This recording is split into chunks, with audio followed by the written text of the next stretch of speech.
புத்தகத்தை அனுப்பி நீங்கள் இந்த புத்தகத்தை மதிப்பீடு செய்ய வேண்டும் என்று பேராசிரியர் ஐராவதம் அவர்களை கேட்டுக்கொண்டார். அதற்கு ஒரு பதில் கடிதத்தை அவர் எழுதியிருந்தார். என்னென்றால், நீங்கள் அனுப்பிய நூல் நல்ல நூல் தான், ஆனால் என்னுடைய துறை சாராத நூலுக்கு நான் மதிப்புரைக்கவும் வழக்கமில்லை, ஆகவே இந்த நூலை நான் மதிப்புரைக்க முடியாது என்று சொன்னார். அந்த வகையிலே நான் பார்த்தவென்றால் இந்த கூட்டத்திலே நான் கலந்து கொண்டிருக்கக்கூடாது. பண்டைய தமிழ் இலக்கியத்தில் எனக்கு பெரும் ஈடுபாடு உண்டு, ஆனால் அது என்னுடைய புலமை சார்ந்த துறை அல்ல. இருப்பினும் எனக்கு இந்த வாய்ப்பு வழங்கப்பட்டது. ஏதோ ஒரு வகையில் இருப்பைப்போ என்கின்ற ஒரு தகுதி எனக்கு இருக்கின்றது என்று நினைக்கின்றேன். அந்த வகையில் எனக்கு இந்த வாய்ப்பு கொடுக்கப்பட்டதற்கு நான் மிகவும் மகிழ்கின்றேன். பேராசிரியர் ஐராவதம் மகாதேவன் அவர்கள் எப்படி ஒரு முன்மாதிரியோ, அதே போல் பேராசிரியர் சுப்புராயன் அவர்கள் அவருடைய எளிய தோற்றத்துக்கு பின்னே அவர் ஒரு பெரும் பேராசிரியர். இந்த இருவரும் பேராசிரியர் ஐராவதம் மகாதேவன் அவர்களை பாராட்டி வெளியிடப்படுகின்ற ஒரு நூல். அந்த நூலை பேராசிரியர் சுப்புராயன் அவர்கள் வெளியிட அதை நான் பெற்றுக்கொள்வது என்பது ஒரு மிக பெரும் பேராகவும் மரியாதையாகவும் நான் கருதி முயற்சியுடன் இந்த கூட்டத்தில் கலந்து கொண்டிருக்கிறேன். இந்த நூலை இப்பொழுதுதான் நான் பார்க்கின்ற அளவிலேயே நான் தெரிந்து கொள்கின்ற ஒரு முக்கிய செய்தி என்றால், அறிஞர்களை அவர்களுடைய சம தளத்தில் இருக்கக்கூடிய அறிஞர்கள் மதிக்க வேண்டும். அப்போதுதான் அந்த அவர்கள் அறிஞர்கள் என்பதற்கான ஒரு அடையாளம். தமிழ்நாட்டில் பெரும்பாலும் பார்த்தோம் என்றால், நாம் அறிஞர்கள் என்று சொல்லிக் கொள்பவர்கள் தங்களுடைய சமதளத்தில் இருக்கக்கூடிய அறிஞர்களிடம் அல்லாமல் பிறரிடமிருந்து மட்டுமே வந்து அங்கீகாரத்தை பெறுகின்ற விளைகின்றதை பார்க்கின்றோம். ஆனால் இந்த நூல் ஒரு மிக பெரும் அடையாளம், மிக பெரும் அறிஞர் என்பதை காட்டக்கூடிய அளவிலே மிக பெரும் பேராசிரியர்களாகிய பேராசிரியர் ரோன்லா தாப்பர், பேராசிரியர் சண்பகலட்சுமி, பேராசிரியர் பஸ்கோ பர்போலா போன்ற அறிஞர்கள் எல்லாம் இந்த நூலிலே கற்றுரைக்கிறார்கள். இது ஒரு அளவுகோலாக நாம் கொள்ள வேண்டும். இன்னொரு வகையிலும் இந்த நூல் இங்கு வெளியிடப்படுவதும் இந்த அரங்கு நிறைந்திருப்பதும் மகிழ்ச்சி தருகின்றது.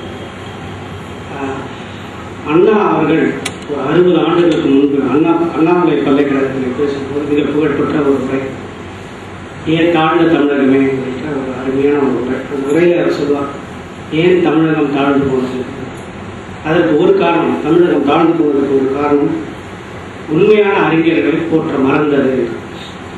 ஆனால் இப்பொழுது இந்த போக்கு சிறிது மாறி வருகின்றதோ என்று தோன்றக்கூடிய அளவிலே இன்றைக்கு இந்த அரங்கு நிறைந்திருக்கின்றது.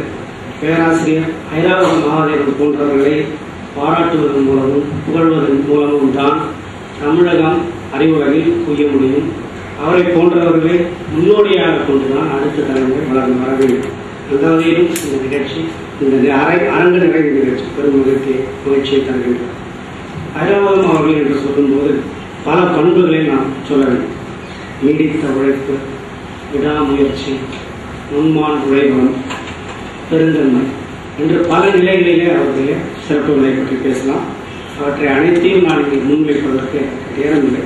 ஒரே ஒரு செய்தியை மட்டும், அவருடைய பெருந்தன்மையை மட்டும் நான் சொல்ல விரும்புகிறேன். அவர் அறிவில் முயன்று கண்டுபிடித்த திருவள்ளுவர் உருவம் குறித்த தங்கக்காசு, எல்லிஸ் துறை அவர்கள் போட்ட அந்த தங்கக்காசு, அவர் ஏற்கனவே ஒரு கட்டுரை எழுதியிருக்கிறார். அந்த கட்டுரை இந்த நூலிலே ஒரு இடம் பெற்றிருக்கின்றார். ஆனால் அந்த கட்டுரை வெளிவந்த பிறகு அவருக்கு மேற்கொண்டு பிரிட்டிஷ் அருங்காட்சியகத்திலிருந்து அவர் அந்த தங்கக்காசை கண்டுபிடித்தார். எங்கள் நிறுவன எம்ஐடிஎஸ் நிறுவன வெளியீடாக திராவிட சான்று என்கின்ற நூல், தாமஸ் டவுட்டன் எழுதிய நூல், ராமசுந்தரம் அவர்கள் மொழிபெயர்த்து எங்கள் நிறுவன வெளியீடாக வெளிவந்தது. அந்த நூலுக்காக தகவல்களை சேகரிக்க சென்ற போது அவர், நான் தாம் வெளியிடுவதற்கு முன்பாகவே அந்த தங்கக்காசினுடைய படத்தை தந்ததோடு தான் எழுதிய கட்டுரையில் சில குறைகள் உண்டு, சில விடுபடல்கள் உண்டு, சில இடைவெளிகள் உண்டு. அவற்றையெல்லாம் அதன் பிறகு ஆராய்ச்சி செய்து நான் கண்டுபிடித்த செய்திகள் இவற்றை நீங்கள் எடுத்துக்கொண்டு அந்த நூலில் சேர்த்துக் கொள்ளுங்கள் என்று கூறினார். அறிஞர் உலகம் எந்த பெருந்தன்மை, எந்த வகையான உதாரணத்தையும் காட்டலாம். ஆனால் தாங்கள் சேகரித்த செய்திகளை, ஆய்வு முடிவுகளை பகிர்ந்து கொள்ளக்கூடிய பெருந்தன்மை அல்லது திருவள்ளுவர் சொல்லுவதை போன்ற கண்ணோட்டம் எழுகின்ற அந்த ஒரு பெரும்பண்பை எளிதில் பார்க்க முடியாது. அதை நான் பார்த்தேன். 1995 ஜவஹர்லால் நேரு பல்கலைக்கழகத்தில் ஒரு அருமையான ஒரு கருத்தரங்கம் நடந்தது. அந்த கருத்தரங்கத்துக்கு தான் பேராசிரியர் ஐராவதம் அவர்களை முதல் முறையாக சந்தித்தேன். அதில் எனக்கு மனதில் மிகவும் பசுமையாக இருப்பது என்னவென்றால், அவர் வயது வேறுபாடு பார்க்காமல், இளைஞர் என்று பார்க்காமல் எவ்வளவு இயல்பாக அவர்களிடம் பழகினார் என்பது இன்றும் பசுமையாக நினைவிருக்கின்றது. அதன் பிறகு வெவ்வேறு காலகட்டங்களில் அவரை சந்திக்கக்கூடிய வாய்ப்பு கிடைத்தது. அவருடைய விடாமுயற்சி, அருண்புலமை எல்லாம் நான் ஏற்கனவே சொன்னதுபோல் நன்மார்கள் என்று சொல்ல வேண்டும். அவருடைய பண்டை எழுத்து முறைகளில் 2 எழுத்து முறைகளில் இவ்வளவு புலமை வாய்ந்தவர்கள் உலகத்தில் அதிகம் இருக்க முடியாது என்று நான் நினைக்கின்றேன் என்று சொல்ல வேண்டும். அதே போல் தினமணியில் ஆசிரியராக இருந்தபோது அவர் செய்த பல முக்கியமான மாற்றங்கள், அவற்றை பற்றியும் நான் அனைவருக்கும் தெரியும். இருப்பினும் தமிழ் மொழி நடத்திய காலகட்டம் இன்றைக்கு நாம் மீண்டும் அந்த தமிழ் மொழி பகுதி புத்துயிர். ஆனால் இருப்பினும் அதை நாம் அந்த 1990 அந்த காலகட்டத்திலே அந்த தமிழ் மொழி இதழ்கள் இன்றைக்கும் வந்து எடுத்து நாம் பார்த்தால் எவ்வளவு தரமாக நடந்தது, எவ்வளவு பெரும் அறிஞர்கள் எழுதினார்கள், எவ்வளவு புதிய வாயில்கள் திறந்து விடப்பட்டன, எத்தகைய விவாதங்களுக்கெல்லாம் அவர் இடம் கொடுத்தன என்பதெல்லாம் வந்து நாம் நினைத்து பார்க்கலாம். பேராசிரியர் சிவத்தம்பி எழுதிய கட்டுரைகளாக இருக்கலாம், பேராசிரியர் செல்வலட்சுமி எழுதிய கட்டுரையாக இருக்கலாம், தமிழனுடைய தொடர் கட்டுரைகள், விவாதங்கள் எல்லாம் தமிழன் எஸ்வீராஜர்கள் போன்றவற்றை விவாதங்கள் இவற்றுக்கெல்லாம் களமாக விளங்கிய ஒரு மிக அருமையான ஒரு இணைப்பு இதழாக தமிழ் மொழி இருந்தது.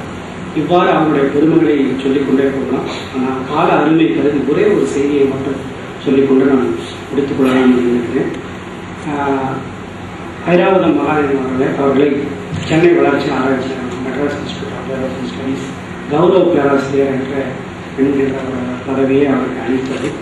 அதன் மூலம் பேராசிரியர் ஐராவதம் மகாதேவன் என்று நாம் எல்லாம் அழைப்பதற்குரிய ஒரு வாய்ப்பு இருக்கிறது.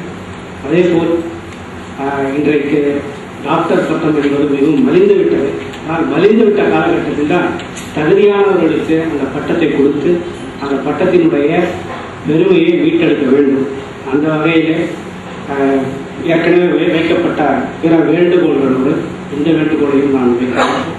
பேராசிரியர் ஐராவதம் மகாதேவன் அவர்களுக்கு கௌரவ டாக்டர் பட்டம் வழங்க வேண்டும். எவ்வாறு சாமியார் அவர்களுக்கு டாக்டர் பட்டம் வழங்கப்பட்டதோ அதே போல் வழங்கப்பட வேண்டும். இந்த குறிப்பிட்ட அவையை சொல்வதற்கு காரணம் ஒன்று. இதை போன்ற பேராசிரியர் வாசே குழந்தைசாமி போன்றவர்கள் இங்கே இருக்கிறார்கள். அவர்களுடைய காதல் போட்டால் இதை போன்ற பெருமைகள் தக்க வகையில் கிடைக்கும். அவ்வாறு அவர்கள் அந்த பட்டம் கிடைக்கும் போது நாங்களும் அந்த பட்டத்தை, டாக்டர் பட்டத்தை மகிழ்ச்சியுடன் போட்டுக்கொள்ளக்கூடிய ஒரு சூழ்நிலைகளும். மீண்டும் இந்த அரிய வாய்ப்பை வழங்கிய இந்த அமைப்பிற்கு நன்றி தெரிவித்துக் கொள்கிறேன். மிகவும் மகிழ்ச்சி தருவது இந்த முயற்சியிலே இளைஞர்கள் ஈடுபட்டிருப்பது. பேராசிரியர் சுப்ராயன் அவர்கள் சொன்னதை போல் இது ஒரு தொடர் ஓட்டம். இந்த தொடர் ஓட்டத்திலே தமிழ்நாட்டிலே இடைவெளி விழுந்துவிட்டது. அந்த இடைவெளியை நிரப்ப வேண்டிய கட்டாயம் உண்டு. இன்றைக்கு சில இளைஞர்கள் இதில் ஈடுபட்டிருப்பது மிகுந்த மகிழ்ச்சியை தருகின்றது. இது ஒரு திருவிழா சந்து அல்ல, இது ஒரு தொடர் ஓட்டமாக நிகழும். எவ்வாறு சிவத்தம்பி அவர்கள் பலமுறை வற்புறுத்தி சொல்வார்கள், தமிழினுடைய சிறப்பு தொன்மை மட்டுமல்ல தொடர்ச்சியும் தான். தொன்மையை பேராசிரியர் ஐராவதம் மகாதேவன் அவர்கள் நமது ஆராய்ச்சியின் மூலமாக நிறுவி காட்டிவிட்டார்கள். தொடர்ச்சியை காட்ட வேண்டிய கடமையும் பொறுப்பு நமக்கு உண்டு. அனைவருக்கும் நன்றி. வெளியிடுபவர் முனைவர் அருள்மொழி, ஆணையர், தமிழ்நாடு அரசு தொல்லியல் துறை, சென்னை. முதல் படி பெறுபவர் முனைவர் சு. ராசவேல், முதுநிலை கல்வெட்டு ஆய்வாளர், இந்திய தொல்லியல் வழங்கப்பட்டவர்.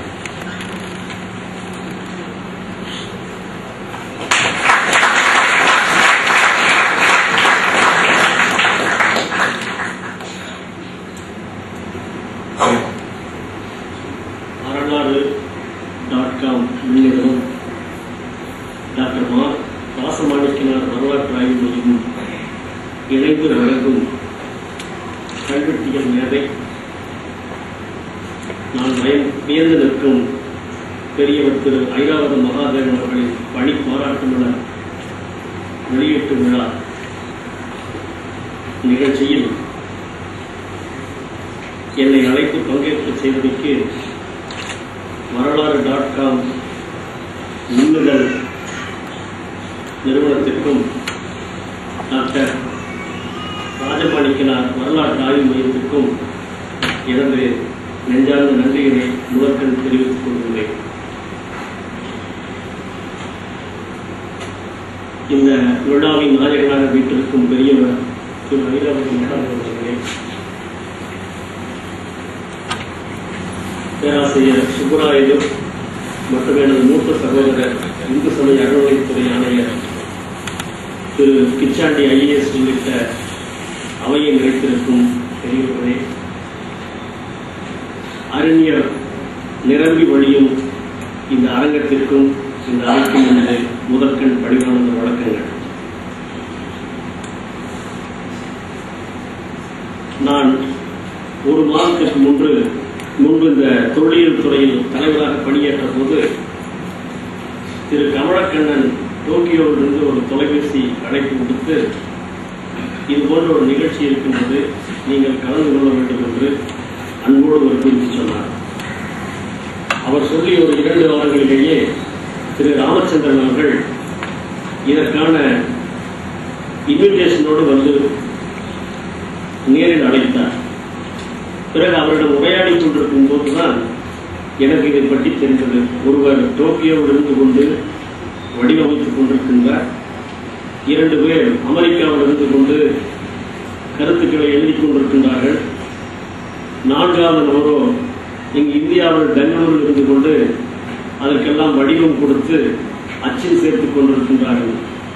ஆக தூரம் காலம் என்பவை ஒரு தமிழ் உணர்வு இருந்தால் எவ்வளவு தூரம் குறுகிவிடும், எவ்வளவு தூரம் ஒன்றிவிடும் என்பதற்கு இதை தவிர வேறு ஒரு சான்று இருப்பதாக நான் நினைக்கவில்லை.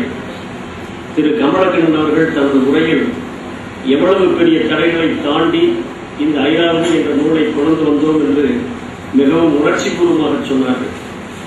இன்றைக்கு அறிஞர் டாக்டர் வாசை குழந்தசாமி அவர்கள் எழுதிய குலோத்துங்கன் கவிதைகளில் படித்ததாக ஞாபகம். விண்ணுலகே தந்தாலும் விளைவோம் இல்லை, மீளாத நரகடிகளும் பயந்தோம் இல்லை என்று ஒரு இடத்தில் குறிப்பிட்டிருப்பார்கள். மிகவும் உணர்ச்சிபூர்வமான கவிதை வரிகள். அது ஐ திங்க் அதுதான் அவங்களுக்கு ஒரு இன்ஸ்பிரேஷனா இருக்கும்னு நான் நினைச்சிருக்கேன். எந்தவித ஒரு தடை இருந்தாலும் காலத்தை பற்றி சொன்னாங்க, தூரத்தை பற்றி சொன்னாங்க, பனி பழுவை பற்றி சொன்னார்கள். பிறகு மணிக்கட்டு கொஞ்சம் ரிப்பேர் ஆகி அதில் கொஞ்சம் பாதிச்சுன்னு சொன்னாங்க. இதையெல்லாம் தாண்டி அந்த தமிழ் உணர்வு, தமிழ் தொன்மையை உலகுக்கு எடுத்துச் சொல்ல வேண்டும், தமிழ் வரலாற்றை தமிழ் உணர்வுள்ள அனைவருக்கும் பிற்கால சந்தைக்கும் விட்டு வைக்க வேண்டும். அந்த உணர்வு அதை அவர்களை ஒன்றி இந்த ஒரு நூலாக மலர்கிறது என்று சொன்னால் உள்ளபடியே நாம் அனைவருமே பாராட்டி மகிழ வேண்டும். இந்த நிகழ்ச்சியில் நான் பங்கேற்பதில் உண்மையாலுமே பெருமைப்படுகின்றேன்.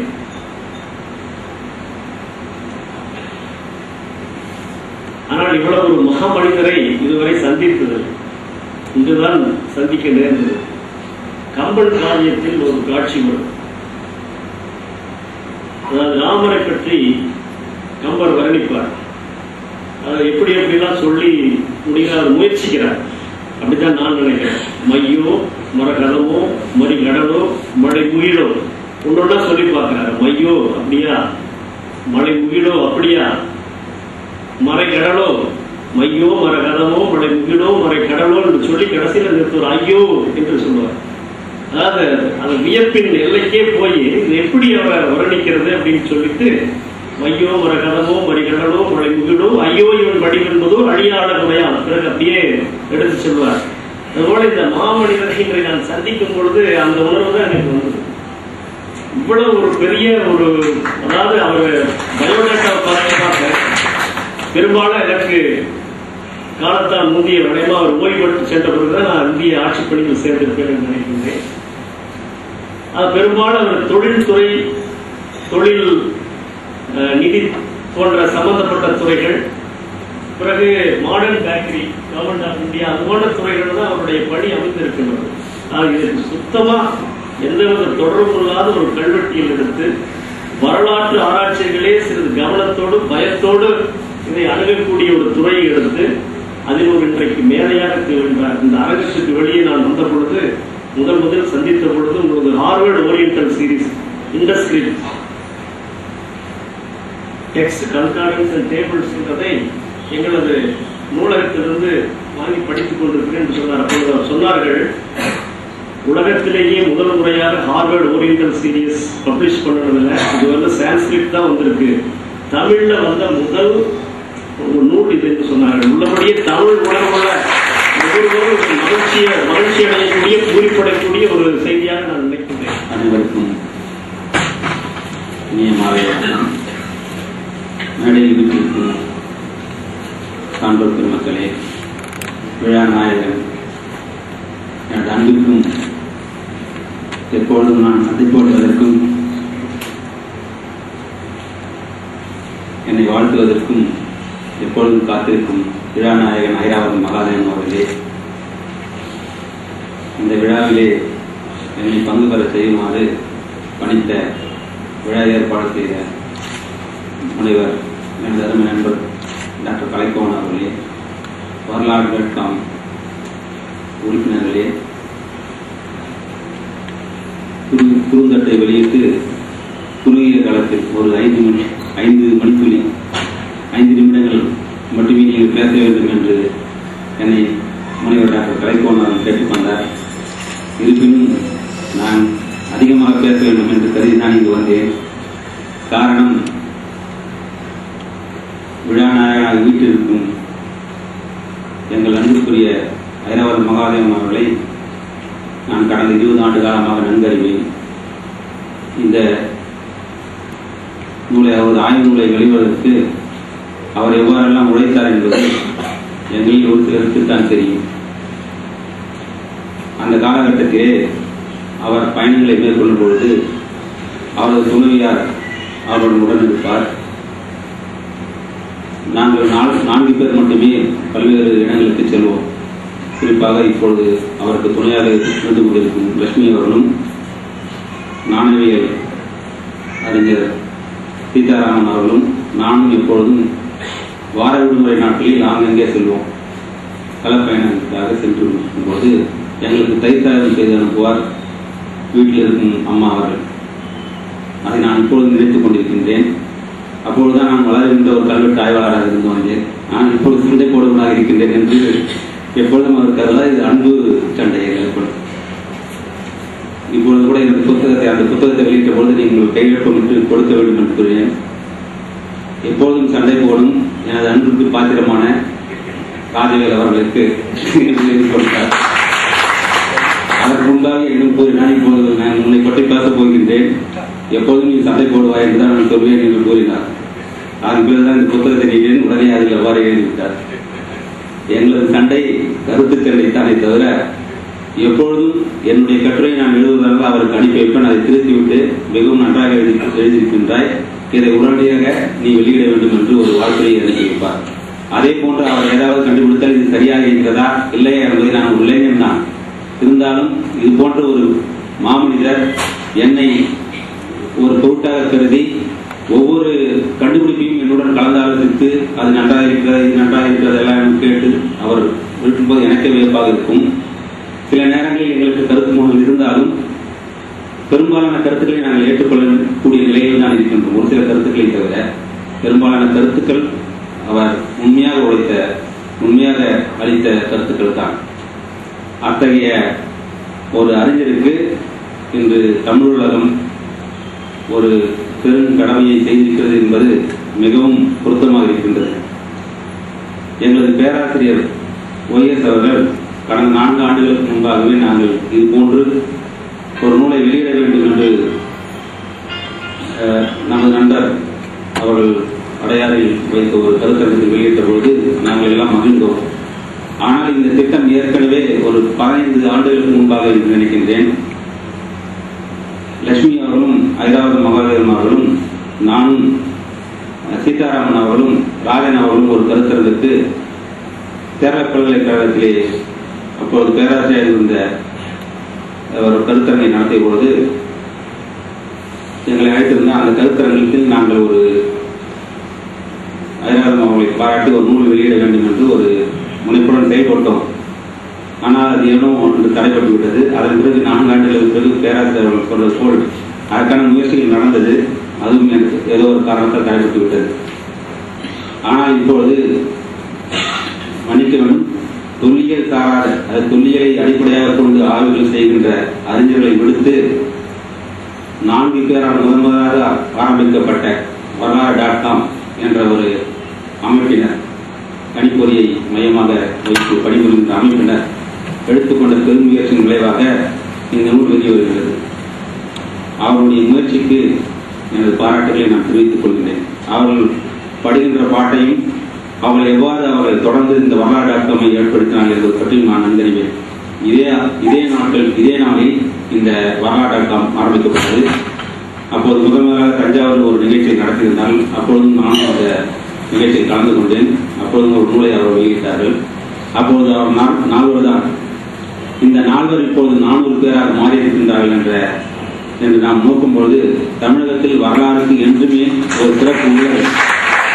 வெளியுலகத்தில் வரலாறு பாராட்டப்படுகின்றது. ஆனால் எங்களை போன்ற துறை சார்ந்த அலுவலர்கள் சார்ந்த இடங்களில் அவை ஊக்குவிக்கப்படவில்லை. இந்த 4 லாவண்யா, கோகுல் மற்றும் இங்கே அமர்ந்து கொண்டிருக்கின்ற அவருடைய பெயரை மறந்துவிட்டேன், கமலக்கண்ணன், ராமச்சந்திரன் ஆகியோர் முதலாக நாங்கள் அதற்கு முன்பாக இங்கே பரத்வாஜ் வரவில்லை என்று நினைக்கின்றேன். பரத்வாஜ் அவர்களும் கதாசிரியர் பாலகுமாரன் அவர்களும் ஒவ்வொரு வாரமும் பொன்னியின் செல்வன் என்ற அவர் உடையார் என்ற கதையை எழுதி கொண்டிருந்தார். அதற்காக என்னை அழைத்துக் கொண்டு அவர் ஒவ்வொரு வாரம் ஒவ்வொரு ஊருக்காக நம்ம செல்வோம். அப்போது ஆரம்பிக்கப்பட்ட ஒரு உறவானது இந்த இளைஞர்கள் மூலமாக சிறிது வெளிப்பட்டது. அதன் பிறகு அவர்கள் எங்களை அணிகிறார்கள். என்னால் அடிக்கடி வர முடியாது, நீங்கள் எங்களை விட சிறந்த ஊக்கமளிக்கினுடைய வரலாற்று ஆசிரியர்கள் எல்லாம் இருக்கின்றார்கள். ஆகவே நீங்கள் திருச்சிக்கு சென்றால் முனைவர் கலைக்கோன் அவர்களை பாருங்கள், அதே போன்று அரியலூர் சென்றால் அங்கே இருக்கின்ற பேராசிரியர் அவர்களை சந்தியுங்கள் என்றெல்லாம் நாங்கள் கூறி அனுப்புவோம். அப்போது ஏற்பட்ட அந்த சந்திப்பானது இன்று ஒரு ஆலமரமாக வளர்ச்சி அடைந்திருக்கின்றது. அதற்கு முதல் காரணமாக இருந்தவர் முனைவர் கலைக்கோன் அவர்கள். டாக்டர் கலைக்கோன் அவர்கள் இளைஞர்கள் நாம் கூட நினைத்தேன், எப்போதும் நாம் தமிழ் பிராமின் தந்தை என்று முதலாக நாங்கள் பெயரை வைத்தோம் ஐராவத மகாதேவன் அவர்களுக்கு. இந்த விழாவிற்கு நம்மை அழைப்பார்களே, இதுவோ எப்போது சண்டை போட்டுக் கொண்டிருக்கின்றோமே என்று கூட நான் நினைத்தேன். கண்டிப்பாக கலைக்கோன் அவர்கள் ஐராவத மகாதேவன் அவர்களுக்கு கேட்டிருப்பார்கள், ராஜவேலிலேயே போட்டிருக்கின்றோம் என்று. நிச்சயமாக ராஜவேலி அழகிகள் என்றுதான் அவர் கூறியிருப்பார். அது போன்ற ஒரு பரந்த மனப்பான்மை உடையவர் அவர்கள். ஏனெனில் அவர் இளைஞர்களை ஊக்குவிக்கின்றவர். ஆகவே அந்த இளைஞர்கள் வரலாறு.com என்ற இளைஞர்கள் மூலமாக இந்த ஒரு அருமையான நூலை வெளியிட்டிருக்கின்றார்கள். அதற்காக எனக்கு தனிப்பட்ட பாராட்டுக்கள். அவருடைய மின்னிதழ்களை நான் அதிகமாக பார்த்துக் கொண்டிருப்பேன். அது வருகின்ற கட்டுரைலாம் அவர் முதலில் எங்களை அணுகிய போது தொழில் அறிஞர்கள் எல்லாம் அவர் திட்டுவார்கள். அப்பொழுது கூட எனக்கு மிகவும் நான் அவர்களுடன் கோபப்பட்டுக் கொள்வேன். அவருக்கு பல்வேறு பணிகள் இருக்கும். இதற்கிடையில் அவர்களுடைய கட்டுரை எழுதி கொண்டிருக்கிறார்கள். ஆகவே நீங்கள் அவர்களை திட்டாதீர்கள், அவருடைய பணி உங்களுக்கு கலாய்வு சென்று பார்த்தால் தெரியும் என்றெல்லாம் சொல்வேன். நீங்கள் எழுதுகின்றதெல்லாம் தவறாக இருக்கின்றன என்று கூட சொல்லுவார்கள். ஆனால் இப்போது பார்க்கின்ற அந்த வரலாறு.com இதனை பார்க்கின்ற போது மிகவும் பயனுள்ள கட்டுரைகளை அவர் வெளியிடுகின்றார்கள். அதை நோக்கும்போது நமக்கு மிகவும் மகிழ்ச்சி அளிக்கின்றது. அதுவும் ஒவ்வொரு பிரிவினரும் ஒவ்வொரு தொழிலில் பல்வேறு பிரிவுகள் இருக்கின்றன. ஒருவர் கல்வெட்டை ஆய்வு செய்கின்றார், ஒருவர் கட்டடக்கலை, கமலக்கண்ணன் கட்டடக்கலை ஆய்வில் மிகவும் தேர்ச்சி பெற்றவராக இருக்கின்றார். அவருடைய கட்டுரையை பார்த்து நானே சில நேரம் காப்பீடு. அதே போன்ற லாவண்யா கல்வெட்டுகள் ஆர்வமாக இருக்கின்றார். அதே போல அவங்க பயனாடுகளை கூட எழுதுகிறார். ஆகவே அத்தகைய சிறப்பு வாய்ந்த இளைஞர்களை கொண்டு இந்த பணி முடிக்கப்பட்டது. இதே போன்று எங்களுக்கும் நீங்கள் செய்தால் நன்றாக இருக்கின்றனர். ஒரு காலத்தில் நாமும் வயதாகிக் கொண்டே இருக்கின்றோம். பேராசிரியர்கள் குறிப்பிட்டது போன்று நீங்கள் வெளியுள்ளவர்கள் தான் எங்களை வாழ்த்திருக்கிறீர்கள். ஆகவே எங்களை எப்பொழுது ஊக்கப்படுத்தினால் உங்களை நாங்களும் ஊக்கப்படுத்தி இந்த தமிழக வரலாற்றை மேலும் சமீப செய்வோம் என்று நான் சொல்லிக் கொள்கின்றேன். அடுத்து பேராசிரியர் அவர்களோடு சொல்வதை கண்டிப்பாக நான் சொல்லியே ஆக வேண்டும். காரணம், இப்போது தொல்லியல் அரசு சார்பாக தொல்லியல் விருது கொண்டுதான் இருக்கின்றது. ஆனால் நமது தமிழக முதல்வர் அவர்கள் சமூகத்தில் அறிவித்த இந்த 1 கோடி ரூபாய்க்கு காரணமானவர் இங்கே பின்னால் இருக்கின்ற கலைக்கோன் அவர்கள். அதையும் நான் கூறிக்கொள்ள வேண்டும். காரணம் எங்களது பெருமுயற்சியால் என்னுடைய முயற்சியும் இருக்கின்றது. ஆனால் நான் அரசு சார்புடையவன் என்ற காரணத்தால் என்னை வெளிப்படுத்திக் கொள்ள நான் விரும்பவில்லை. அதற்காக நான் பல்வேறு இன்னல்களை அடைய வேண்டியிருக்கும். இருந்தாலும் என்னுடைய பல்வேறு முயற்சிகளால் பேராசிரியர் சுப்பராய அவர்களும் கலைக்கோவன் நண்பர் கலைக்கோவன் அவர்களும் பல்வேறு அறிஞர்களை சந்தித்து பல்வேறு அரசியல் அலுவலர்களை சந்தித்து அவர்களை அணுகி இந்த கல்வெட்டு மிகவும் தொழில் மிகவும் தோங்கி போய் கொண்டிருக்கின்றது என்று கூறி முதல்வர் அவர்களிடம் பேராசிரியர் அன்பழகன் மூலமாக சென்று அவர்களை அணுகும் போது ஒவ்வொரு முறையும் நான் சென்று அவர்களை அணுகும் போது ஒரே ஒரு கேள்வியை மட்டும் பேராசிரியர் அவர்களிடம் கேட்டார். நான் நடுநரசில் இருக்கின்ற கல்வெட்டுத்துறையை மிகவும் வீழ்ந்து கொண்டிருக்கிறது என்று கேட்கின்றீர்கள். தமிழ்நாடு அரசு தொழில் என்ன செய்து கொண்டிருக்கிறது என்று கேட்பார்கள். அதுக்கு நான் என்ன பதில் சொல்ல வேண்டும் என்று கூறினார். இங்கே அமர்ந்து கொண்டிருக்கின்ற ஆணையர்கள் என்னை மன்னிக்க வேண்டும். அப்போது நான் எப்போதும் கொஞ்சம் வெளிப்படையாக பேசக்கூடியவன், மன்னிக்க வேண்டும். அப்போது நான் பேராசிரியர் சொன்னேன், நீங்கள் முதலில் ஐஏஎஸ்ஐ நீக்க வேண்டும், ஐஏஎஸ்ஐ தொல்லியல் துறைக்கு போடக்கூடாது என்று தான் நான் சொன்னேன். அப்படி போட்டால் ஐராவதம் மகாதேவன் போன்றவர்களை போட வேண்டும், அவரும் ஐஏஎஸ் தான். அல்லது பொருளாதாரத்துறையிலே நடுநாட்டில் இருந்த திருமலை போன்ற அறிஞர்களை நீங்கள் போட்டால் அவர்களுக்கு கல்வெட்டு தொழிலை பற்றி ஒரு அருமை தெரியும். அருமை தெரியாதவர்கள் நீங்கள் போட்டால் இந்த துறை நிச்சயமாக விளங்காது ஐயா அப்படின்னு சொன்னாங்க அவர்கிட்ட. உடனடியாக அவர் சரி, அதை பற்றி பின்னர் பேசலாம், இப்போது உங்கள் துறை சார்ந்த செயல்களை மட்டும் கூறுங்கள் என்று சொன்னார். உடனே எங்களுடைய திட்டங்களை பற்றி கூறினேன். அதற்கு பின்புலமாக இருந்தவர்கள் கலைக்கோவன் போன்ற பேராசிரியர் கலைக்கோவன், பேராசிரியர் நெடுஞ்செழியன் போன்ற அறிஞர்களெல்லாம் நாங்கள் குறிப்பிட வேண்டும். இவர்களெல்லாம் செய்து மனம் வந்தார்கள். அவர்கள் மூலமாக பேராசிரியர் அணுகி முதல்வர் அவர்களை அணுகி இப்போது எங்கள் துறை இங்கு இருக்கின்ற சென்னையில் இருக்கின்ற துறை இயக்குநரகமாக மாறுவதற்கான வாய்ப்புகளை அவர்கள் பாரத பிரதமரை அணுகி இப்போது கடிதம் கொடுத்திருக்கின்றார்கள். எங்களிடம் அந்த பட்ஜெட்டையும் கேட்டிருக்கின்றார்கள். அதற்கான நாங்கள் செலவினங்கள் எல்லாம் பற்றி நாங்கள் சொல்லியிருக்கிறோம். விரைவில் இங்கு இந்த இயக்குநரகமாகவோ அல்லது இதுக்கு அடுத்த நிலையிலோ ஒரு துறை வருகின்ற நிலைமை இருக்கும் இருக்கக்கூடிய வாய்ப்பு இருக்கிறது. மைசூரில் இருக்கின்ற கல்வெட்டுகள் எல்லாம் தமிழ்நாட்டில் சென்னையில் எங்கள் அலுவலகத்தில் வைப்பதற்கான கூறுகளும் நமக்கு விரைவில் வர இருக்கின்றன. இதற்காக தமிழக முதல்வர்களுக்கும் பேராசிரியர் ஆண்களுக்கும் நான் தனிப்பட்ட முறையில் எனது நன்றியை தெரிவித்துக் கொள்கின்றேன். இதற்கு பக்கபலமாக இருந்தவர்கள் கலைக்கோவன் அவர்கள், ஆகவே அவருக்கும் எனது நன்றியை தெரிவித்துக் கொள்கிறேன். அதே போன்று இப்பொழுது வந்திருக்கின்ற ஆணையர் அவர்கள் இங்கே பேசும்போதே நான் கவனித்தேன். அவர் வருவதற்கு முன்பே இந்த கருத்தை நான் கூறினேன். அதற்காக நான் அதை வாபஸ் பெற்றுக் கொள்கின்றேன். நிச்சயமாக அவர் ஐராவதம் மகாதேவன் அவர்கள் போன்று தமிழக தொழில் துறையை தூக்கி நிறுத்துவார் என்று நான் கருதுகிறேன். ஏறக்குறைய 26 பதவிகள் காலியாக உள்ளன. பெரும்பாலான அறிஞர்கள், எங்களை விட மிகச்சிறந்த அறிஞர்கள் அவர்கள் எல்லாம் அந்த பணியில் இருந்து விலகிச் சென்றிருக்கின்றார்கள். பலர் ஓய்வு பெற்று விட்டார்கள். இப்போது மிகவும் குறைந்த அளவில் தான் அங்கே பணியாளர்கள் இருக்கின்றார்கள். ஆகவே அங்கு இருக்கின்ற அந்த 26 பதவிகளையும் உடனடியாக அவர்களுக்கு ஒரு பதவி உயர்வு வழங்கி இருக்கின்ற இளைஞர்களுக்கு பதவியை கொடுத்து நிச்சயமாக உங்களால் செய்ய முடியும். காரணம், தமிழக அரசு நிச்சயமாக அதை ஊக்கப்படுத்தும். ஏனெனில் நாங்கள் அணுகிய பொழுது முதலாக பேராசிரியர்கள் கேட்டதே தமிழக தொழில் எத்தனை பேர் இருக்கின்றார்கள் தான். ஆகவே நீங்கள் முறையாக அணுகி முறையாக சென்று நாம் சந்தித்தால் நிச்சயமாக தமிழக தொழில் துறையில் நமது ஒரு விழிப்புணர்வை ஏற்படுத்த முடியும் என்று நான் கருதுகிறேன். ஆகவே அந்த பணியை விரைவில் செய்து தமிழக தொழிலுக்கு, தமிழ்நாடு வரலாற்றுக்கு ஒரு நல்ல ஒரு வாய்ப்பை அளிக்கும்படி நான் ஆணையர் அவர்களை விரும்பி கேட்டுக் கொள்கிறேன். இந்த நிகழ்ச்சிக்கு என்னை அழைத்து இவ்வளவு நேரம் பேச அனுமதி வழங்கியதற்காக எனக்கு நன்றி தெரிவித்துக் கொள்கிறேன். எனக்கு தனிப்பட்ட முறையில் நான் மிகவும் பற்றும் மதிப்பும் வைத்திருக்கின்ற ஐராவதம் மகாதேவன் மீண்டும் மீண்டும் பல்வேறு ஆய்வுக் கட்டுரைகளை எழுதி எங்களை ஊக்கப்படுத்தும்படி கேட்டுக்கொள்கின்றேன். அவர் இத்துடன் எனது பணியை நான் ஒன்று மட்டும் இந்த நூலை முடித்தோடு சொன்னார். படி முடிக்கும் போது இந்த நூலை நான் பணி முடிக்க விடவிட்டால் நீதான் அதை செய்ய வேண்டும் என்று கூறினார். ஆனால் இடையிலே ஏற்பட்ட சில சண்டைகள் இருந்தால் நான் அதிகமாக அதன் பிறகு நான் செல்ல முடியவில்லை. இருப்பினும் நாங்கள் தொலைபேசி தொடர்பு கொண்டு அவருடைய கருத்துக்களை எனக்கும் சொல்வார். அவருடைய கருத்துக்களுக்கு நான் ஏதாவது கண்டுபிடிப்பு வாழ்த்துக்களும் சொல்லிக் கொண்டிருப்போம். ஆகவே அவர்கள் தொடர்ந்து எங்களை ஊக்கப்படுத்தி, இளைஞர்களை ஊக்கப்படுத்தி மேன்மேலும் பல்லாண்டு வாழ வேண்டும், வளர வேண்டும் என்று விரும்பி வேண்டிக் கொள்கிறேன். நன்றி, வணக்கம். நண்பர் ராஜவேலு எப்போதுமே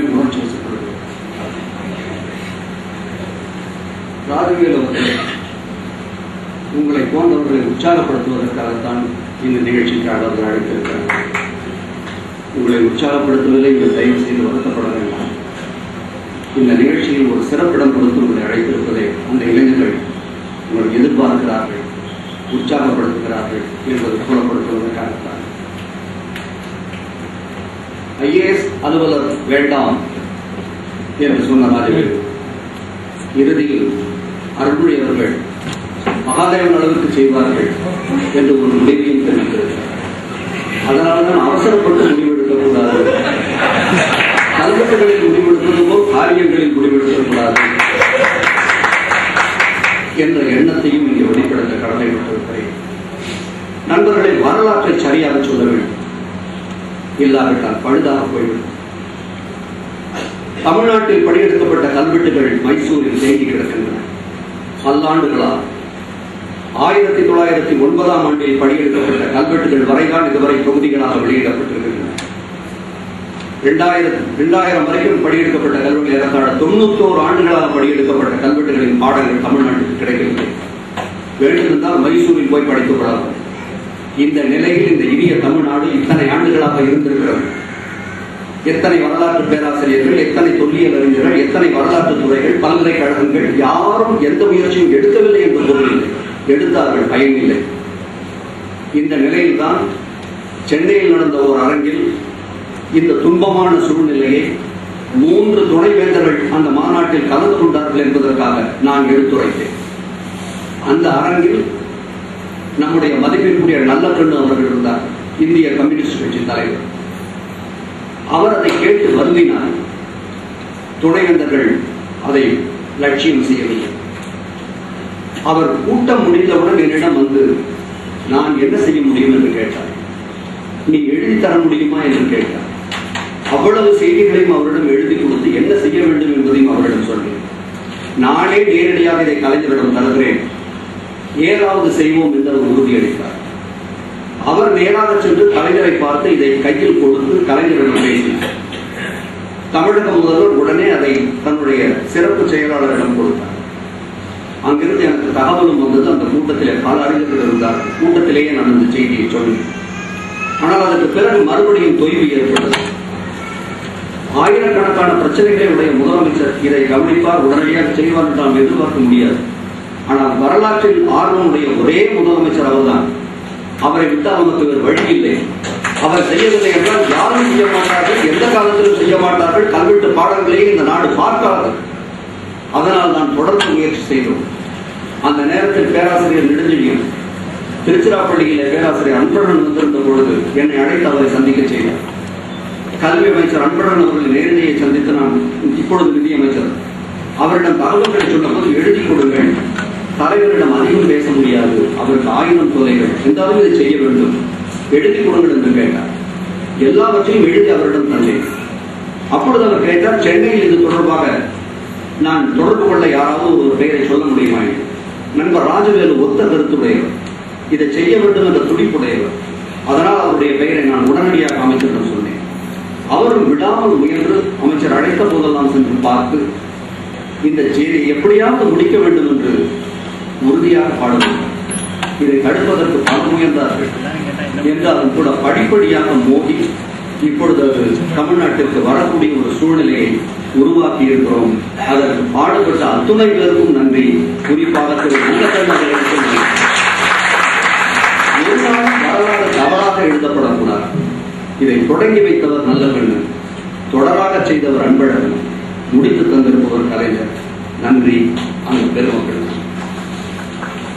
நண்பர்களை அடுத்து நீங்கள் எதிர்பார்த்துக் கொண்டிருக்கும் ஏற்பு எங்கள் அறிஞர் அன்பிற்குரிய திரு ஐராவதம் மகாதேவன் அவர்கள் நிகழ்த்து வருகிறார்.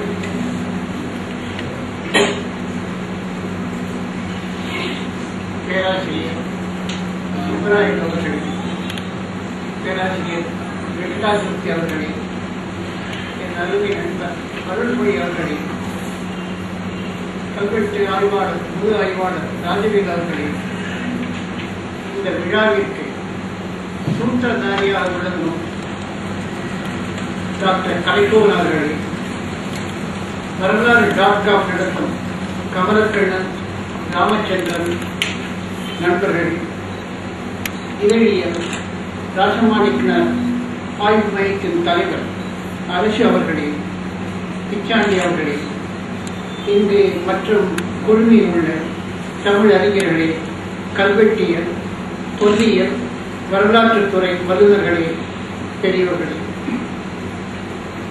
என்னை கௌரவிக்கும் பொருட்டு இந்த விழாவிற்கு வருகை தந்துள்ள உங்கள் அனைவருக்கும் என் உளமார்ந்த வணக்கத்தையும் நன்றியையும் தெரிவித்துக் கொள்கிறேன்.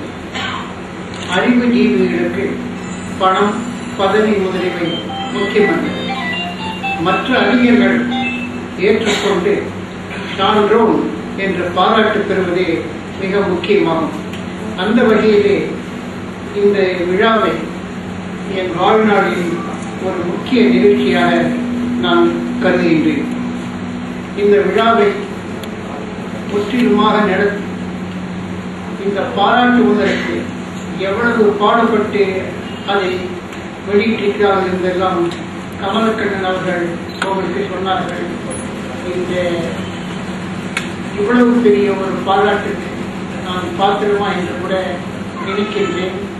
அவர்களுக்கு எவ்வாறு நன்றி சொல்வது என்று எனக்கு தெரியவில்லை. என்னை பற்றி கல்வெட்டியிலே நான் செய்திருக்கும் தொண்டை பற்றியும் இங்கு பேசியவர்கள் அன்பினால் சற்று மிகைப்படுத்தி கூறிவிட்டார்கள். அவர்களுக்கு என்னுடைய வணக்கத்தையும் நன்றியும் தெரிவித்துக் கொள்வதை தவிர வேறு கைமாறி என்னால் இயலாது. எனக்கு அளிக்கப்பட்டுள்ள சிறு நேரத்தில் கல்வெட்டியல் துறையில் பல ஆண்டுகளாக நிகழ்ந்துள்ள சில முக்கியமான திருப்பங்களை குறிப்பிட விரும்புகின்றேன். 20ஆம் நூற்றாண்டின் தொடக்க காலத்தில் சங்க காலம் உண்மையான வரலாறு என்பதே உறுதிப்படுத்தக்கூடிய சான்றுகள் எவையும் கிடைக்கவில்லை. இது இன்றைய இளம் தலைமுறையினருக்கு வியப்பாக இருக்கும். சங்க நூல்களில் குறிப்பிடும் நகரங்கள், கோயில்கள், அரண்மைகள், துறைமுகங்கள் ஆகியவற்றின் எச்சங்கள் தொல்லியல் ஆய்வாளர்களுக்கு கிடைக்காத காலம் இருந்தது. கல்வெட்டுகளோ, செப்பேடுகளோ, எழுத்து குறித்த காட்சிகளோ, அக்கால ஓலைச்சுவடிகளோ கிடைக்கவில்லை. இந்த சூழ்நிலையில் தான் பெரும் வரலாற்று பேராசிரியர்களான நீலகண்ட சாஸ்திரியார், கே பிள்ளை போன்றவர்கள் தமிழக வரலாற்றை எழுதி வைத்தார்கள். பல்லவர்கள் காலத்திற்கு முன் நிகழ்ந்தவை பற்றி அவர்களுக்கு ஒன்றுமே முக்கியமாக கூற முடியாத நிலைதான் இருந்தது. தமிழக கல்வெட்டியல் துறையில் ஏற்பட்ட முதல் புரட்சி இதே சென்னை மாநகரில் 1924ஆம் ஆண்டு கூடிய ஒரு கருத்தரங்கு முதுபெரும் கல்வெட்டு ஆய்வாளர் கே.வி. சுப்பிரமணிய அவர்கள் வாசித்தளித்த ஒரு கட்டுரையாகும். அந்த கட்டுரையில் அவர் முதலாக தமிழகத்து இயற்கையான குகைகளில் காணப்படும் பண்டைய கல்வெட்டுகள் தமிழ் மொழியில்தான் எழுதப்பட்டுள்ளன என்று ஆதாரத்துடன் நிரூபித்தார். அதுவரை இக்கல்வெட்டுகள் பிராமிய எழுத்துக்களில் பிராகிருத மொழியில் தமிழகத்திற்கு வடநாட்டிலிருந்து வந்த பௌத்த துறவிகள் அவர்களால் எழுதப்பட்டவை. கல்வெட்டுகளுக்கும் தமிழக வரலாற்றுக்கும் எவ்வித தொடர்பும் இல்லை என்றுதான் அறிஞர்கள் நினைத்துக் கொண்டிருந்தார்கள். ஆனால் சுப்பிரமணிய ஐயர் குகை கல்வெட்டுகளில் தமிழுக்கே உரிய சிறப்பு எழுத்துக்களான ழ, ல, ர, ந ஆகிய எழுத்துக்கள் வருவதையும், தமிழ் மொழி சொற்கள் இருப்பதையும், தமிழ் இலக்கணம் இருப்பதையும் சுட்டிக்காட்டி முதலாக நிரூபித்தார். இதுவே தமிழ் கல்வெட்டிகளில் 20ஆம் நூற்றாண்டில் ஏற்பட்ட முதல் திருப்பமாகவும் பெரும் புரட்சியாகும். 19ஆம் நூற்றாண்டின் இறுதியில் தமிழ் தாத்தா சாமிநாதையர் அவர்கள் ஓலைச்சுவடிகளிலிருந்து தமிழ் சங்க நூல்களை பதிப்பிக்க தொடங்கியதற்கு இணையாக இந்த சாதனையை ஒப்பிடலாம். ஆனால் பல காரணங்களினால் சுப்பிரமணிய ஐயர் அவர்களின் பங்களிப்பு, அவருடைய ஆய்வின் முக்கியத்துவம் அடுத்த பல ஆண்டுகள் வரை அறிஞர்களிடையே எந்த விதமான தாக்கத்தையும் ஏற்படுத்தவில்லை. அடுத்த முக்கியமான திருப்பம் கல்வெட்டறிஞர் டி. ஈரா சுப்பிரமணியம் அவர்கள் பண்டை தமிழ் கல்வெட்டுகள் என்ற தலைப்பில் 1938 எழுதிய அரிய நூலாகும். இதில்தான் முதல் முறையாக அவர் தமிழ் கல்வெட்டுகளையும் ஆந்திர நாட்டில் வட்டிப்ரோவு என்ற இடத்தில் இருந்த புத்த விகாரையில் கிடைத்த கல்வெட்டுகளையும் ஒப்பிட்டு தமிழ் குகையில் உள்ள கல்வெட்டுகளை படிக்க ஒரு புதிய முறையை சுட்டிக்காட்டினார். இதன் விவரங்களை இங்கே எடுத்து கூற நேரமில்லை. மிக சுருக்கமாக கூறினால், மாகாண என்ற பிராமி எழுத்துக்கள் எழுதப்பட்டால் அதை மகன் என்று படிக்க வேண்டும் என்றும் அதற்கான இலக்கணத்தையும் அவர்தான் எடுத்துரைத்தார். ஆனால் அதற்கு பல ஆண்டுகளுக்கு முன்னர் கே.வி. சுப்பிரமணியரின் மகத்தான பங்களிப்பை போலவே தீனாசுவின் அரிய கண்டுபிடிப்பும் தமிழ் அறிஞர்களிடையே எந்த விதமான பெரிய தாக்கத்தையும் ஏற்படுத்தவில்லை. அடுத்த 40 ஆண்டுகள் 1927 ஏறத்தாழ 65 வரை தமிழ் கல்வெட்டிகளில் ஒரு பெரிய தொய்வு நிலையே காணப்பட்டது. 1961 ஆண்டு முதலாக நான் குகை கல்வெட்டுகளின் ஆய்வை தொடங்கிய போது நீலகண்ட சாஸ்திரியார் ஊட்டியிலிருந்து அந்த கல்வெட்டுகளின் மஷிப்படிகளை வரவழைத்து என்னிடம் படிக்க கொடுத்தார். ஆனால் பல மாதங்கள் முயன்றும் எனக்கு ஒன்றுமே புரியாததால் அந்த மஷிப்படிகளை ஊட்டிக்கு மீண்டும் திருப்பி அனுப்பிவிட்டேன். அதற்கு அடுத்த ஆண்டு திருநெல்வேலியில் அரசு அலுவல் நிமித்தமாக நான் முகாமிட்டிருந்த பொழுது அருகில் உள்ள மறுநாள் தலை என்ற குகையை நேரில் சென்று அந்த கல்வெட்டை பார்வையிட்டேன். மிகுந்த வியப்படைந்தேன். ஒவ்வொரு எழுத்தும் ஒரு முழ உயரத்துக்கு இருக்கின்றது. தெளிவாக படிக்க முடிந்தது. அதுவரை கோஷிமன் என்று படித்த சொல் உண்மையிலேயே காஷிமன் என்று இருப்பதை கண்டேன். அன்று ஒரு முடிவுக்கு வந்தேன். தமிழ்நாட்டில் உள்ள அத்தனை குகை கல்வெட்டுகளுக்கும் நேரில் சென்று பார்த்து கல்வெட்டுகளை கவனமாக நேரில் ஆய்வு செய்த பிறகே அவற்றை வெளியிட வேண்டும் என்று தீர்மானித்தேன். அடுத்த 30 ஆண்டுகளில் பல முறை ஒவ்வொரு சுமார் 41 குகைகளுக்கு தமிழ்நாடு முழுவதுமாக பலமுறை மீண்டும் மீண்டும் சென்று சாரங்கள் கட்டி கல்வெட்டுக்கு அருகில் அமர்ந்து கொண்டு ஒவ்வொரு எழுத்தையும் விரலால் தடவி பார்த்து உறுதி செய்து கொண்டேன். இந்த பெரும் பணியில் தமிழ்நாட்டு தொல்லியல் துறை கல்வெட்டு ஆய்வாளர்கள் எனக்கு பேருதவி செய்து உறுதுணையாக இருந்தார்கள். அது ஒரு கூட்டு முயற்சியாக மீண்டும் அந்த கல்வெட்டுகளை ஓரளவு சரியாக படுத்தி 1968 முதல் அறிக்கையும் முழுமையான நூலை 2003 வெளியிட்டேன். அப்பொழுது எனக்கு வயது 72 ஆகிவிட்டது. 38 ஆண்டு காலம் இந்த மொழிகளுக்கு மீண்டும் மீண்டும் சென்று அதை ஒரு பணியாக செய்து முடித்தேன்.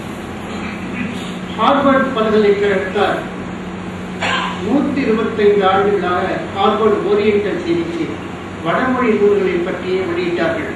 அவர்கள் முதலாக தமிழ் மொழி கல்வெட்டிய நூலை வெளியிட்டது இது நான் முதல் தடவை. இதனால் தமிழ் கல்வெட்டியலுக்கு ஒரு பெருமை கிடைத்தது. அதற்கு நான் ஒரு நிமித்தமாக மட்டுமே இருந்தேன் என்று கருதுகின்றேன். இன்று வரை பேசியவர்கள் கல்வெட்டியலில் ஏற்பட்டுள்ள திருப்பங்களையும் அதில் பங்கை பற்றியும் கூறினார்கள். ஆனால் அதே சமயத்தில் தமிழ்நாட்டில் கடந்த நூற்றாண்டிலே மேலும் பல புரட்சிகள் ஏற்பட்டுள்ளது.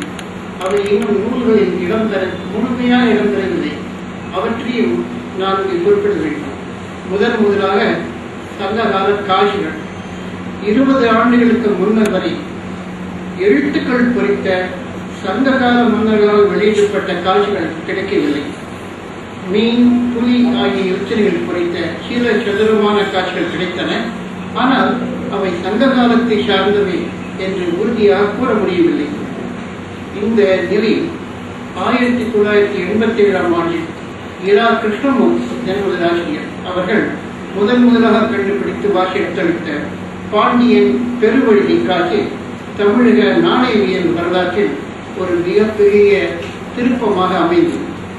இதையடுத்து டாக்டர் நாகசாமி அவர்கள் கரூரில் கண்டெடுத்த இரும்பறை காட்சிகள், மீண்டும் இரா கிருஷ்ணமூர்த்தி அவர்கள் வெளியிட்ட மாக்கோதை குட்டுவல் போதை என்ற சேர மன்னர்களையும் பெயர்கள் குறித்த வெள்ளி காட்சிகள் மிகுந்த பரபரப்பை ஏற்படுத்தின. சங்ககால காட்சிகள் அனைத்தையும் தொகுத்து ஆங்கிலத்தில் ஒரு பெரும் நூலாக வெளியிட்டு உலக அரங்கில் தமிழ் பண்பாட்டின் பெருமையை உணர செய்த இரா கிருஷ்ணமூர்த்தியின் பங்களிப்பு மகத்தானதாகும். அதை நாம் பாராட்ட வேண்டும். கரூரில் அமராவதி படுகையிலிருந்து கிடைத்துள்ள சங்ககால மோதிரங்கள், காசுகள், பலவகைப்பட்ட தொல்லியல் சான்றுகள் அவற்றையெல்லாம் தொகுத்து தமிழில் பல நூல்களாக திரட்டி எழுதி வரும் ஆறுமுக சீதாராமன் அவர்கள் பணியும் நான் இங்கே குறிப்பிட வேண்டும்.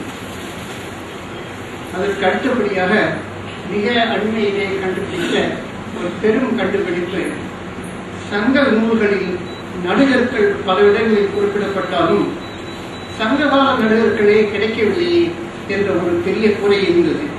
இதை நீக்கி வைத்தவர் அப்பொழுது தமிழ் பல்கலைக்கழகத்தின் பேராசிரியராக இருந்து இப்பொழுது புதுச்சேரியில் பேராசிரியர் இருக்கும் ராஜன் அவர்களும்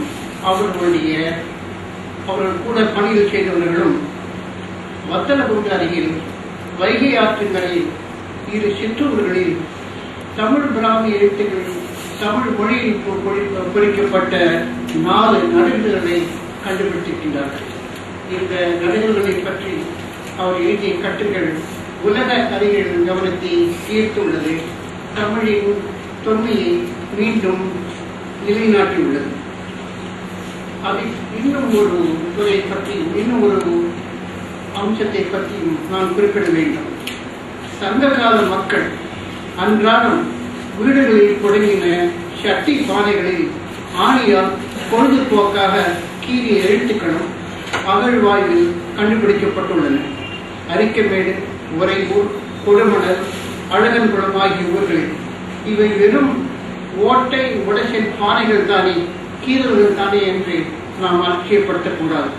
அவையே அக்காலத்தில் சாதாரண மக்கள், சாமானிய மக்கள் சிற்றூர்களில் குடில்களில் வாழ்ந்தவர்கள் தங்கள் வீட்டு பானைகளில் எழுதி வைத்து தங்கள் பெயர்களை எழுதி வைத்திருப்பதால் சங்க காலத்தில் தமிழ்நாட்டிலே எழுத்தறிவு பரவலாக இருந்தது என்பது உறுதி செய்யப்படுகின்றது.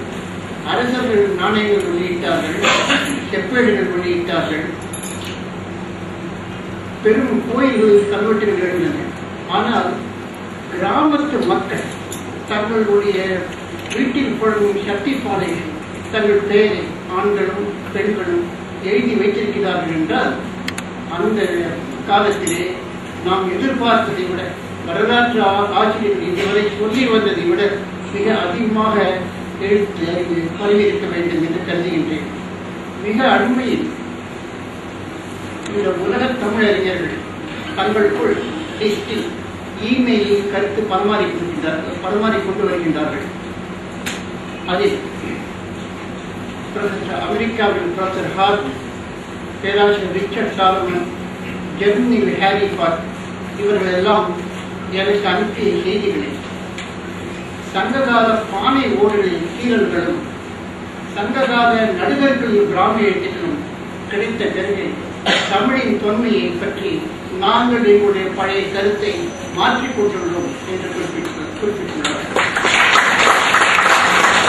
அவ்வளவு முக்கியமான கண்டுபிடிப்புகள் இப்பொழுது இந்த 20ஆம் நூற்றாண்டில் நிகழ்ந்திருக்கின்றன. இவை அனைத்தும் இன்னும் நம்முடைய கல்லூரியில் உள்ள வரலாற்று நூல்களிலே இன்னும் இடம் பெறவில்லை. இந்த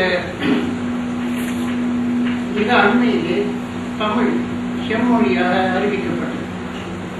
தமிழில் சங்க இலக்கியம் போன்ற மிக உயரிய இலக்கியங்கள், திருக்குறள் போன்ற நீதி நூல், தொல்காப்பியம் போன்ற இலக்கணம் இருந்ததால் தான் தமிழ் செம்மொழி என்பதில் ஐயமில்லை.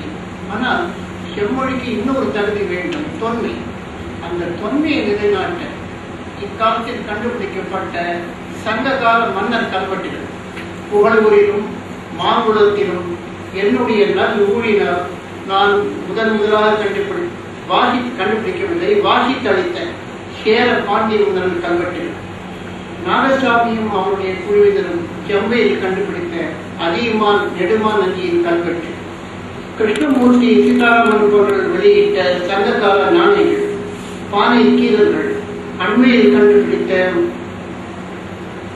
நடுகற்களில் உள்ள தமிழ் பிராமி கல்வெட்டுகள், இவை அனைத்துமாக சேர்ந்து தமிழ் செம்மொழிக்கான தொன்மைக்கும் உரிய மொழி என்பதை நிலைநாட்ட உதவியதிலிருந்து இந்த துறை சேர்ந்த எங்களுக்கெல்லாம் பெருமையாக இருக்கிறது. இறுதியாக இன்னும் செய்ய வேண்டிய சில பணிகள் உள்ளன, தொடர்ந்து கொண்டே இருக்கின்றன. அவற்றில் ஓரிரண்டை மட்டும் நான் குறிப்பிடுகின்றேன். தமிழ் பிராமி கல்வெட்டுகள் இப்பொழுது அழிந்து போகும் நிலையில் உள்ளன.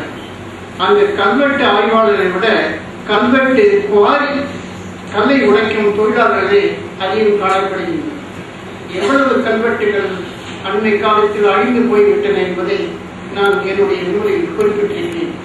மிக அண்மையிலே என் நண்பர் பாஸ்கர் கீழே வலது என்ற மலையிலிருந்து ஒரு போட்டோவை அனுப்பியிருக்கிறார். அந்த கீழே ஒரு மலையில் சரி பாதியாக ரொட்டி துண்டை வெட்டின பாதி வெட்டி மலையை வெட்டி எடுத்து விட்டார்கள். கல்வெட்டு போய்விட்டுதான் என்று அவர் கேட்டேன்.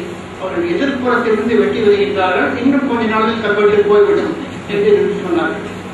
இதை அழிப்பதற்கு, இவ்வாறு அழிவை தடுத்து நிறுத்துவதற்கு மத்திய மாநில அரசுகள் நடவடிக்கை எடுக்க வேண்டும் என்று நான் கேட்டுக்கொள்கின்றேன். அடுத்தபடியாக தமிழ் பிராமி கல்வெட்டுகளை பழைய முறைப்படி காகிதத்தில் மசிப்படி எடுத்தால் மட்டும் போதாது. புதிய முறையிலே டிஜிட்டல் டெக்னாலஜியை பயன்படுத்தி கலர் வீடியோகிராஃபி எடுத்து ஆவணப்படுத்த வேண்டும். செம்மொழி ஆய்வு திட்டத்தின் கீழ் இதற்கான ஏற்பாடுகள் செய்யப்பட்டுள்ளன. இவை இம்மாதிரி அவையெல்லாம் பதிவு செய்யப்பட்டு வருகிறது என்பதை நான் கேட்டு மிகவும் மகிழ்ச்சி அடைகின்றேன். அதற்கு அடுத்தபடியாக ஓரளவு கல்வெட்டுகள், காசிகள், செப்பேடுகள் முதலில் வெளியிடப்பட்டுள்ளன. ஆனால் நாம் அண்மை காலமாக அடிக்கடி கூறி வரும்படி பானை துண்டுகளில் எழுதப்பட்ட கீரல்கள் sociologically very important record of ordinary people in their daily life more than 2000 years ago. அவற்றுக்கு ஒரு தனி பெருமை உண்டு. அம்மாதிரி அவையெல்லாம் தொகுத்து ஒரு நூலை வெளியிட வேண்டும் என்று நான் எண்ணினேன். ஆனால் பல காரணங்களால் அது முடியாமல் போய்விட்டது. பேராசிரியர் சுப்பராயரும் இந்த துறையில் மிகுந்த ஈடுபாடு கொண்டுள்ளார்கள். அண்மை காலமாக அவர்கள் இந்த பானை துண்டுகளுடைய கீரல்கள் எல்லாம் தொகுத்து ஒரு நூலாக வெளியிட முயற்சி எடுத்துக் கொண்டிருந்தார்கள். அதை நிறைவேற வேண்டும் என்று நான் வாழ்த்துகின்றேன். முக்கியமாக இந்த கீரல்களை கையால் வரையக்கூடாது. சாதாரண படம் எடுக்காமல் அவற்றை டிஜிட்டல் செய்து கலர் வீடியோகிராஃபி எடுத்து அந்த ஒரு 300-400 பானை துண்டுகளை ஒரு ஆவணப்படுத்தி ஒரு நல்ல நூலாக வெளியிட வேண்டும் என்றும் நான் கேட்டுக்கொள்கின்றேன். கடைசியாக நான் சொல்ல வேண்டியது, தமிழ் எழுத்துக்கள் 23 நூற்றாண்டுகளுக்கு முன்னர் பிராமியிலிருந்து உதயமாகி வட்டெழுத்துக்களாக மாறி பல்லவர் காலத்திலிருந்து இன்றைய தமிழ் எழுத்துக்களாக படிப்படியாக பரிணாம வளர்ச்சி அடைந்துள்ளன. ஆனால் தமிழின் வளர்ச்சி, தமிழ் எழுத்துக்களின் மாறுதல்கள் நின்றுவிடவில்லை. ஏ ஓ ஆகிய நெடில் உயிர்களுக்கு புதிய உருவம், இரட்டை கொம்பு என்ற உயிர்மை குறியீட்டையும் புதிதாக படைத்து வீரமாமுனிவர் தமிழுக்கு பெரும் தொண்டாற்றினர். இந்த சீர்திருத்தம் அக்காலத்தை தலைவர்களால் ஏற்றுக்கொள்ளப்படாமல் இருந்தால் நாம் இன்னும் கேட்க வேண்டும் என்ற சொல்லை கிடக வேண்டும என்றுதான் படுத்துக் கொண்டிருப்போம். நம் காலத்திலே பெரியார் எழுத்துக்கள் தமிழில் சீர்திருத்தம் செய்யப்பட்டு பெரியார் எழுத்துக்களால் சீர்திருத்தம் அடைந்தது. இந்த எழுத்துக்களை முதலில் தினமணியில் புகுத்த ஆட்சி என்பதை நான் பெருமைப்படுகின்றேன். தமிழ் அறிஞர்கள் தங்கின பொழுது அரசு ஆணை வெளியிட்டு இன்று எல்லோரும் அந்த எழுத்துக்களை பயன்படுத்த வைத்த பெருமை முன்னாள் முதல்வர் எம்ஜிஆர் அவர்களுக்கு குறித்தார். தமிழ் எழுத்து சீர்திருத்தம் இத்துடன் நின்று விடவில்லை. இன்னும் நாம் உகர ஊகாத உயிர்மைகளில் 36 எழுத்துக்களை நம் குழந்தைகளின் தன்மையில் சுமத்தி வருகின்றோம். தொல்காப்பியம் என்ன சொல்கின்றது? தமிழில் 30 எழுத்துக்கள் தான் உண்டு என்று சொல்கின்றது. முகர ஊகாரத்துக்கு மட்டும் தேவையில்லாத ஒரு 36 எழுத்துக்கள். காவுக்கு பின்னால் கால் வாய்ந்தால் காவண்ணா. அதே மாதிரி பூவுக்கு பின்னாலும் பூவண்ணாவுக்கு பின்னாலும் காலோ சுழியோ கொம்போ ஏதோ ஒன்று போட்டு முகர ஊகாரங்களை சுட்டி காட்ட முடியுமானால் 2 குறியீடுகள் மூலமாக 36 எழுத்துக்களை தமிழிலிருந்து எடுத்துவிடலாம். இந்த தமிழ் எழுத்து சீர்திருத்தத்திற்காக பேராசிரியர் வாசை குழந்தைசாமி அவர்கள் தமிழிலே ஒரு குழு பல ஆண்டுகளுக்கு முன் அமைக்கப்பட்டது. தன் அறிக்கையை அந்த குழு சமர்ப்பித்துள்ளது. ஆனால் இன்று வரை தமிழ் அரசு அது துணிவான தொலைநோக்கோட ஒரு முடிவை எடுக்க இன்னும் தயங்கி கொண்டிருக்கிறது.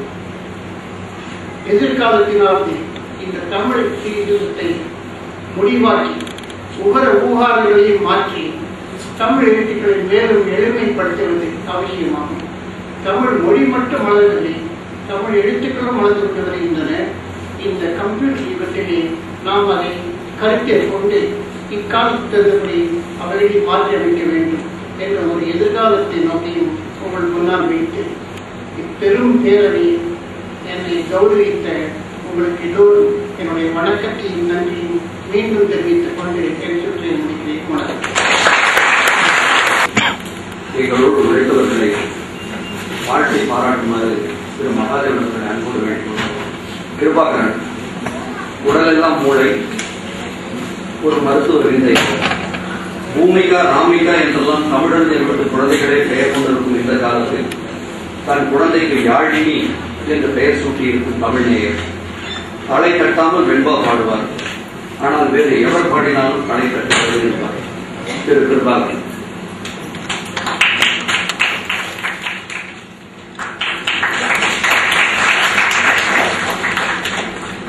திரு சீதாராமன் அனைத்து துறை வல்லவர், அரிதில் உழைத்து வளர்ந்தவர், கோயில்களை வரலாற்று நோக்கில் நேசிப்பவர், எப்போதும் எங்கும் எதற்கும் துணை நிற்பவர், முடியாது கிடையாது என்ற சொற்கள் இவர் அகராதியில் கிடையாது.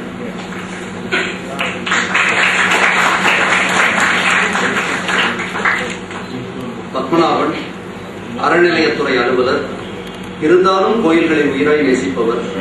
அதுதான் வியப்பு. உதவுவதற்கென்றே வாழ்பவர், உழைப்பதற்கென்றே பிறந்தவர், இனியவர், நல்லவர்.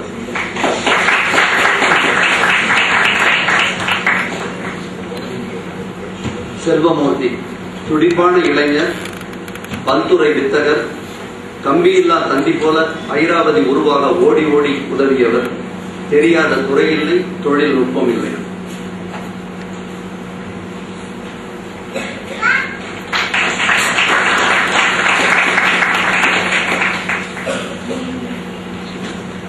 திரு அலமு ராமநாதன் ஐராவதியை நினைத்தோம், உருவாக்கினோம், உயிர் தந்தவர் திரு அலமு ராமநாதன். அன்பானவர், நட்பானவர், திறம்பட செய்து சிறப்புற செயல்களை அமைப்பவர்.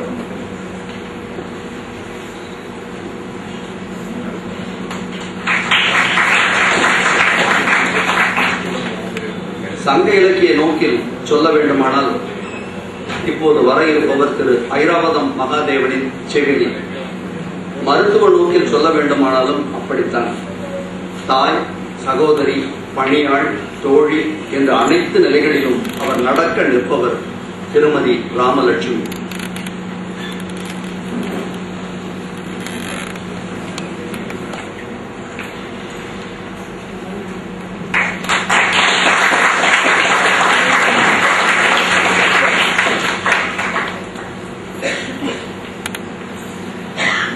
வரலாறு மென்னிதழில் பொன்விழா இதழ் வெளியிடுபவர் மதிப்பிற்குரிய தமிழ்நாடு அரசு இந்து சமய அறநிலையத்துறை ஆணையர் திரு க. பிச்சாண்டி அவர்கள்.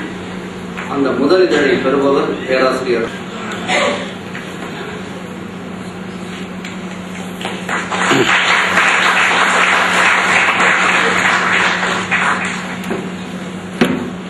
ஐராவதி சிறப்பிதழை பற்றி கருத்துரைப்பவர் மதிப்பிற்குரிய திரு பிச்சாண்டி அவர்கள்.